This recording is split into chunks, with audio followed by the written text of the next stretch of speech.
ఎప్పుడైతే ఈ అనుభవంలో మనం ఉండగలుగుతాం విశ్వాస యాత్రలో, నిన్ను బట్టి సమాజం ఎప్పుడు మారిపోద్ది. ఆమేన్, హల్లెలూయా. నిన్ను బట్టి సమాజం మారాలంటే మార్పు నీలో నుంచే బయటికి రావాలి కదా.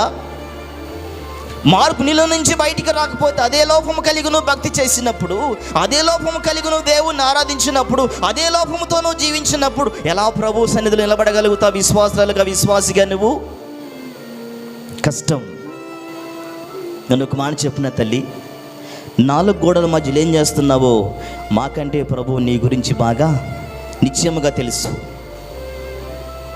మనిషి ముందు దాచుతూ ఆయన ముందు దాచగలవా?